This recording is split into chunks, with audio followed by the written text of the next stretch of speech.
चयन वेतनमान विसंगति को लेकर राष्ट्रीय शैक्षिक महासंघ ने लेखा कार्यालय का किया घेराव। लेखाकारों द्वारा धन उगाही एवं भ्रष्टाचार करके 200 शिक्षकों की वेतन विसंगति दूर करने का आरोप। वित्त एवं लेखा अधिकारी ने 3 दिन के अंदर शेष बचे 800 शिक्षकों का वेतन विसंगति निस्तारित करने का किया वादा। धरना प्रदर्शन में राष्ट्रीय शैक्षिक महासंघ के कार्यकारी जिला अध्यक्ष ज्योति प्रकाश, जिला महामंत्री आनंद कुमार सिंह, जिला वरिष्ठ उपाध्यक्ष सत्य प्रकाश पाल, जिला उपाध्यक्ष अनिल सिंह, राजन सिंह, आशा पाठक, गोपेश यादव, दीपिका सिंह सहित बड़ी संख्या में शिक्षक शामिल रहा। मेरा नाम शशांक कुमार पांडे है। मैं राष्ट्रीय शैक्षिक महासंघ का प्रदेश शिक्षा मंत्री और जनपद वाराणसी का जिला अध्यक्ष। आज किस तरह का यह धरना आप लोग दे रहे हैं? आपको जानकारी देते हुए मुझे बड़ा दुख हो रहा है कि यहाँ पर 1000 ऐसे शिक्षक जिनकी वेतन विसंगति का प्रकरण जो है वित्त लेखा नियंत्रक ने दूर कर दिया था सितंबर 21 में, उस प्रकरण को हल करने में लेखाधिकारी द्वारा अनपेक्षित रूप से 5 महीने का समय लगाए जाने और जनवरी माह के वेतन में उनके द्वारा जब राष्ट्रीय शैक्षिक महासंघ के साथ वार्ता हुई थी तो उनके द्वारा वादा किया गया था कि सभी 1000 शिक्षकों का जनवरी माह के वेतन में वेतन विसंगति दूर कर दिया जाएगा। लेकिन उनके लेखाकार हरौंगा के लेखाकार राम सिंह और उनके कार्यालय के अन्य लेखाकारों की मिलीभगत से उनके द्वारा किए गए वादे को तोड़ते हुए मात्र 198 शिक्षकों का वेतन विसंगति दूर किया गया और 800 शिक्षकों की वेतन विसंगति को दूर किए बिना रोक दिया गया। उसी के खिलाफ आज लेखाधिकारी और उनके कार्यालय के लेखाकार भ्रष्टाचारी लेखाकारों के खिलाफ धरना और प्रदर्शन।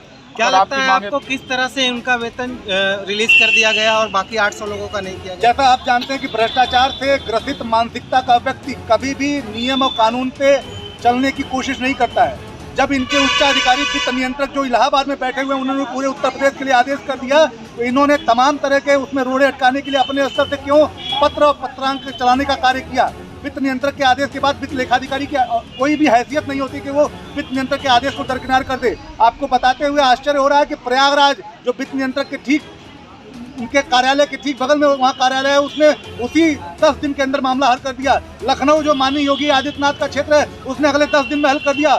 हल ही नहीं किया, उन्होंने उन शिक्षकों का 2 साल का एरियर जो कि लाखों लाख रुपए था वो भी भुगतान कर दिया। लेकिन बनारस जनपद जो माननीय मोदी जी का क्षेत्र है, सांसद जो पूरे विश्व में भारत का नाम ऊंचा कर रहे हैं और ईमानदारी के प्रतिमान स्थापित कर रहे हैं, उनके कार्यालय उनके संसदीय क्षेत्र में इस मानसिकता से 5 महीने तक चीजों को रोका जाना और लेखा अधिकारी द्वारा किए गए वादे को उनके लेखाकार द्वारा तोड़े जाने का जो कृत्य किया गया, ये बताता है कि भ्रष्टाचार के साथ मानसिकता में आज आप लोगों की बातें नहीं सुनी गई और नहीं किया गया तो क्या करेंगे? आपको जानकारी देते हुए आश्चर्य हो रहा है कि 14 तारीख को हमें पता लगा कि भ्रष्टाचार किया गया है, 13 तारीख को पता लगा रात में और 14 को 15 को छुट्टी थी।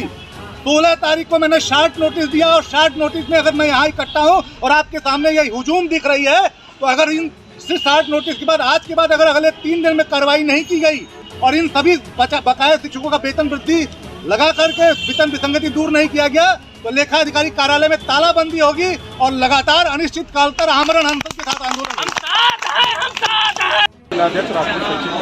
आज किस तरह का यहाँ धरना दे रहे हैं? जैसा कि आप लोगों ने देखा एक भ्रष्टाचार के बाद 1000 शिक्षकों का मुद्दा था, वेतन विसंगति का मुद्दा था। 200 लोगों का बगैर किसी नियम कानून के उनका वेतन विसंगति को दूर कर दिया गया और 800 शिक्षकों का उसी तरह छोड़ दिया गया। तो हम लोगों ने आज और सभी मीडिया कर्मियों के सामने वीडियो लेखाधिकारी से बात हुई, उन्होंने 3 दिन के अंदर बाकी 800 बच्चों को मामला निस्तारित करने का वादा किया। 3 दिन के अंदर उन्होंने 800 शिक्षकों का मामला निस्तारित कर दिया तो हम करने को मजबूर हैं। तालाबंदी करके पूरे शिक्षक को इकट्ठा करेंगे और यहाँ पे धरना प्रदर्शन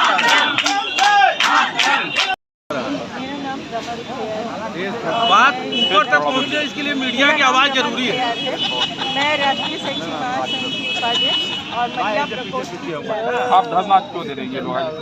आपको ये पहली बात शायद ये होगा कि शिक्षक जो है बहुत सारी मांगों को लेकर धरनारत रहते हैं, लेकिन आज हम लोग जो मेन चीज़ है वो है भ्रष्टाचार, जो कि 0 टॉलरेंस है। हमारी सरकार की 0 टॉलरेंस और खास करके हम लोग जो अपने आप को बहुत गौरवान्वित महसूस करते हैं कि मोदी जी के संसदीय क्षेत्र में निवासी है, वहाँ जब ऐसा भ्रष्टाचार हो रहा है तो ये एक बहुत ही जघन्य की श्रेणी में आता है, ये अपराध की श्रेणी से ऊपर की श्रेणी में आता है कि जहाँ इस पर प्रकरण से अब तक किसको किसको अवगत कराया आपने?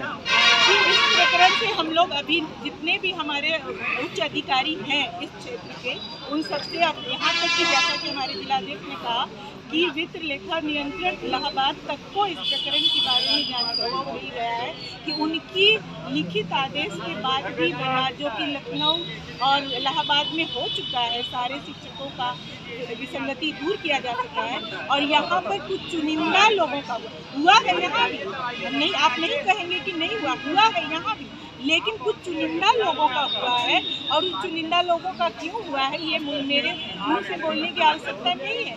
ये सीधी सी बात है जिसके खिलाफ हम लोग यहाँ खड़े हैं कि अगर होता तो सबका, अगर नहीं होता तो सबका। अगर कोई दिक्कत थी, अगर कोई टेक्निकल प्रॉब्लम थी तो किसी का नहीं लगना चाहिए था उस टेक्निकलिटी के चलते, लेकिन उस टेक्निकलिटी को किनार करके कुछ लोगों का हुआ। संबंधित से क्या जवाब मिला और आगे आप क्या करने वाली हैं? संबंधित से अभी कोई जवाब नहीं मिला है। आज हम लोग अभी उनके पास जाएंगे और उनसे जवाब लेंगे और आपको जरूर अवगत कराएंगे कि मुझे उन लोगों ने क्या कहा। ऐसे हम लोगों ने अल्टीमेटम दिया है, जैसा कि हमारे जिलाध्यक्ष ने कहा कि 3 दिन का उनको एक समय दिया जा रहा है, इसमें जो लोग बचे हुए हैं उन सारों की वेतन विसंगति को उनको दूर करना पड़ेगा। अगर वो ऐसा करने में सक्षम नहीं पाते हैं तो आगे की कार्रवाई हम लोग इससे भी उग्र रूप में करेंगे।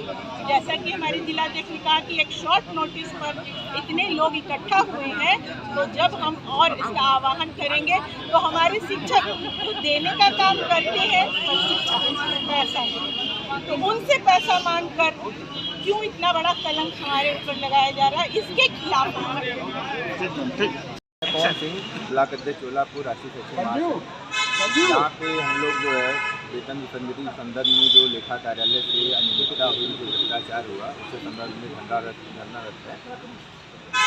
ये लड़ाई हम लोग की लगभग 1 साल पुरानी है, जिसमें बड़े प्रयास करके हमारे जिलाध्यक्ष महोदय शशांक पांडे जी ने वित्त नियंत्रक से एक पत्र जारी करवाया कि वेतन विसंगति से प्रभावित समस्त शिक्षकों का वेतन जारी किया जाए और उसको सिद्ध करके जारी किया जाए। इस संदर्भ में जब पत्र जो है लेखा कार्यालय आपके वाराणसी से प्राप्त हुआ तो इनके ऑफिस के कुछ तथाकथित लेखाकारों ने उसमें अड़ंगा डालने के लिए एक कोर्ट का मैटर निकाला कि ये इसमें से 198 लोगों का मैटर कोर्ट में है, जिसको हम दे नहीं सकते।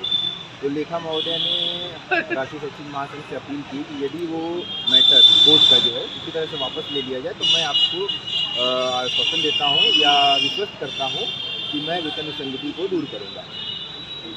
हम लोगों ने प्रयास करके उस कोर्ट केस को वापस कराया और उसके बाद इनसे वार्ता की। इन्होंने कहा कि जनवरी माह में सभी का जो वेतन आएगा उसे विसंगति को दूर करके दिया जाएगा, परंतु ऐसा हुआ नहीं।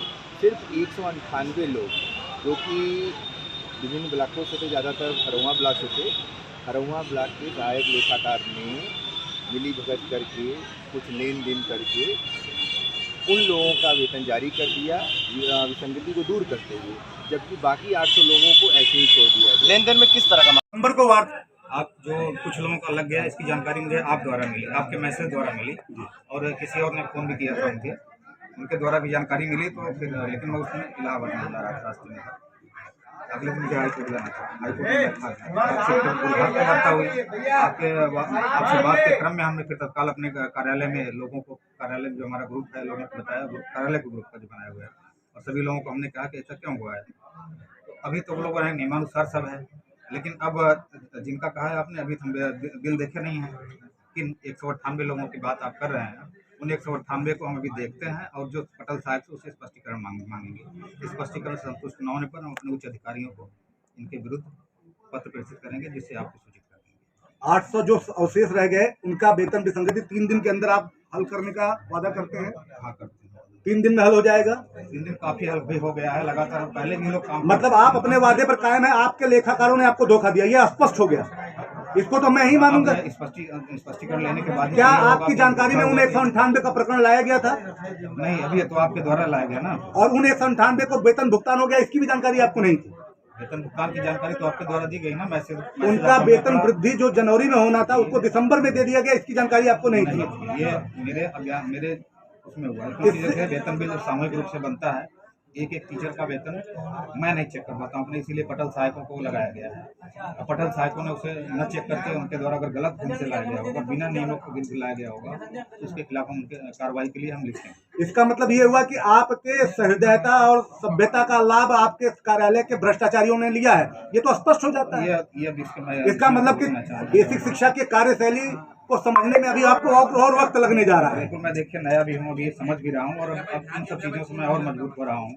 इन सब चीज़ों को समझ करके और भविष्य में हम कदम उठाने से पहले किस पर कदम रखेंगे। आपके वादा को संगठन मानता था, आप संगठन के साथ किए गए वादे को तोड़ दिया गया, इससे आपको धक्का लगा है कि नहीं लगा है? बिल्कुल धक्का लगा, मुर्दाबाद हो गया। अब क्या चाहिए मेरा?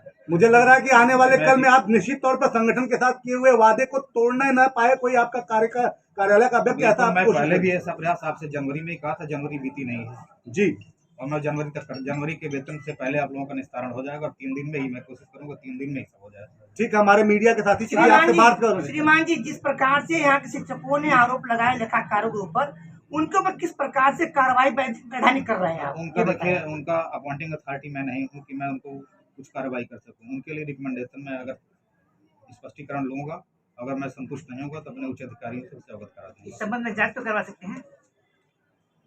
जांच कराने के बाद जांच करवाओ। सर, अपना नाम और पर्चा बता दें। मेरा नाम प्रदीप कुमार पाल है, मैं भी जिलाधिकारी वाराणसी में। 3 दिन के अंदर आप यहाँ के शिक्षकों जो वेतन मांग कहा हुआ उसका निशान करेंगे? वेतन मांग की विसंगति 3 दिन में जितना प्रकरण हमारे कार्यालय में उपलब्ध है, कोई विशेष नहीं है।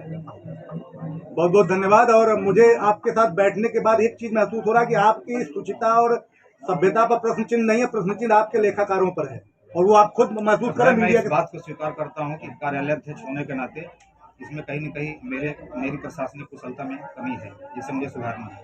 निश्चित तौर पर ऐसे सभ्य और ये स्वीकार करेगा आपका कार्यालय भ्रष्ट है, स्वीकार कर रहे हैं। स्पष्टीकरण लेने के बाद ही हम कुछ कर पाएंगे ना महोदय। राम सिंह मुर्दाबाद।